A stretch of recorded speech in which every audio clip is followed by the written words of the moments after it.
You're listening to Puma Podcast. Hi, I'm Bella Perez Rubio, Puma Podcast, and you're listening to Teka Teka News, where we slow things down so you can catch up with the week's biggest stories. Today is June 19. We join the nation in marking the 162nd birth anniversary of our national hero, Dr. Jose P. Rizal. We'll be playing a previous episode where I interviewed renowned historian Ambeth Ocampo. We spoke last September after Ocampo stumbled on a discovery that settled a long-running debate over Rizal's height. But why does this matter? Keep listening to find out.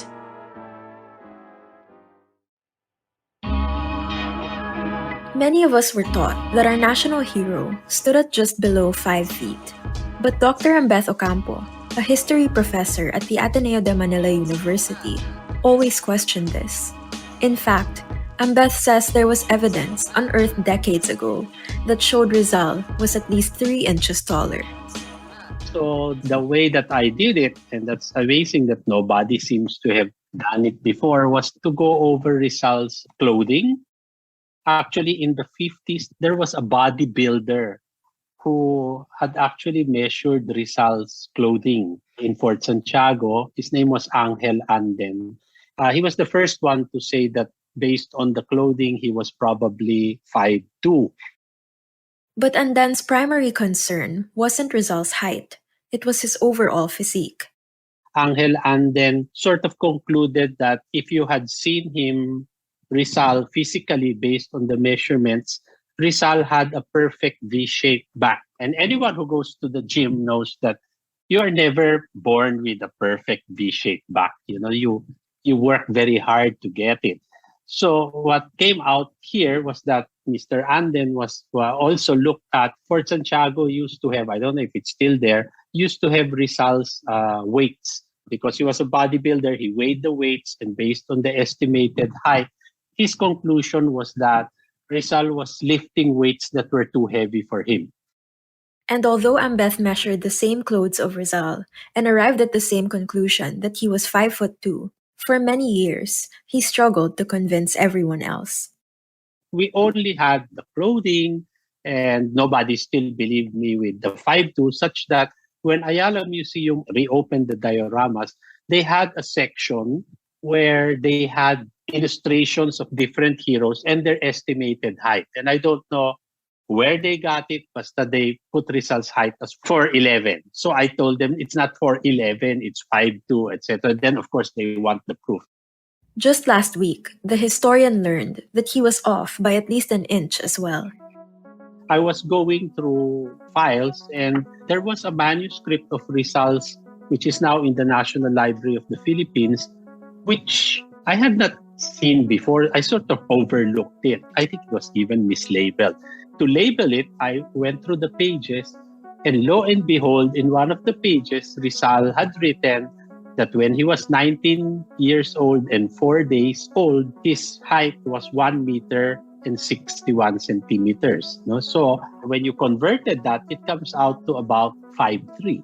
Even the 5'2" does not work. And of course, he was 19, which means that, he would have grown until he was about 25. So if you add an inch or two, it's 5'3", 5'4", that Rizal's height was. Ambeth adds that because Rizal also notes his age, 19 years and 4 days, we now know that he wrote this in 1880 when he was in Manila. This was done after his 19th birthday. So, this is a time, I guess, that you want to look at your height, and he listed it down.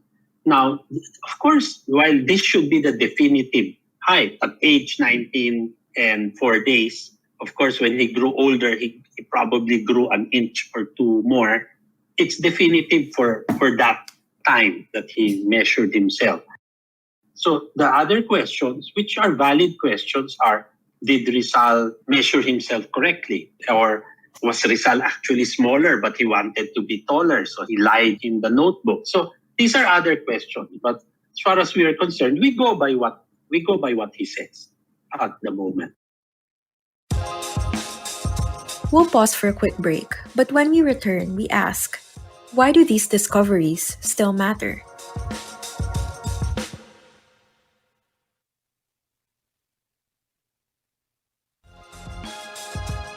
Ambeth's Facebook post about Rizal's height last August 31 went viral and was soon picked up by the news. That's the strange thing about history. In many ways, this discovery is groundbreaking and new, but the evidence had been lying in wait for over a century. In the National Library, it was just listed as a notebook, Rizal's notebook. And that's why I had to refile, because the National Library finding guide is usually based on the covers, probably in before the war. Somebody just put, a notebook of Rizal. But there's no added information there. So each manuscript that I'm refiling, I sort of try to figure out, go through it one by one to see what year was this written? Where was this written? So in my files, I'm now arranging it chronologically. Again, you might ask, what's the big deal? Does this change the way we see Rizal? And of course, people say, this is trivial material. I mean, who cares? So there have been people who 5'3", 5'2". He might have been 3 feet for all we care, but he was still a giant in terms of our history. But more than just random pieces of trivia, Ambeth says discoveries like this one remind us that there's always more to learn when it comes to our national hero. It's that curiosity. We want to find out more about this man who we are all taught from childhood to be the father of the country. And I'd like to think that in order for Rizal to be more relatable to a new generation, that while we look at him as a static figure in a monument made of bronze or marble, that we make him flesh and blood again, that we see him as a person. And it is because when you see him as a person, then you appreciate why he became a hero. And more importantly, why you too can be a hero. In fact, even as he continues to cement himself as the foremost authority on Rizal, Ambeth says he often thinks about what he still doesn't know about our national hero. And so in the back of my mind, I'm always wondering, what are these things that Rizal left out? Or what are the things that we will still find? That notebook with the height. I saw it before, but I didn't notice it. I don't know if people have seen it or, people are reading, and at the time they did not think it was important. So this continuing reevaluation of Rizal, it happens with me because I read him and I reread him all the time. I mean, every semester that I teach. Ambeth's boundless curiosity has often led him to make discoveries that are less flattering than this recent one about Rizal's height. A photograph of Rizal's skull, taken after his body was excavated, led a dentist to conclude that Rizal may have needed braces because his jaw protruded. This was confirmed by Ambeth when he found 2 photos of Rizal that showed off his prominent chin. When he would pose in such a way that it would downplay his prominent chin. So we know how vain he was. I mean, in the age before pads, his left shoulder was lower than his right shoulder. So Rizal used to wear pads so that when he wore a coat, his shoulders would be symmetric. Another dentist even told the historian that Rizal had poor flossing habits and probably had bad breath. Ambeth says he copped some flack for these when he was trying to write about Rizal. A generation before me, that's why when I started writing, many old people were sort of upset kasi, ay nako, sinisiraan ni Ambeth Ocampo si Rizal. That's not true. I mean, the way that I treat Rizal is the way that I would treat my own grandfather. So, warts and all, or whatever he is, he had bad breath, his left shoulder was lower than the right, he was 5'3". That doesn't matter to me. But Ambeth Ocampo has undoubtedly changed the way Filipinos are taught about Rizal today. It is in Rizal's humanity that we see the secret of his greatness.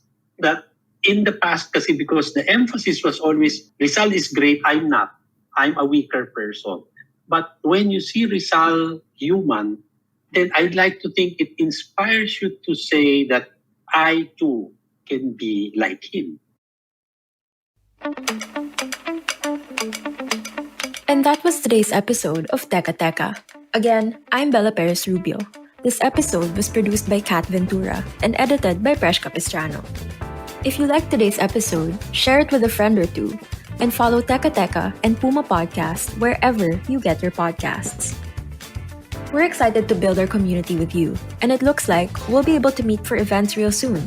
So if you want to stay in the loop, please go to pumapodcast.com and subscribe to our newsletter. Thanks for listening.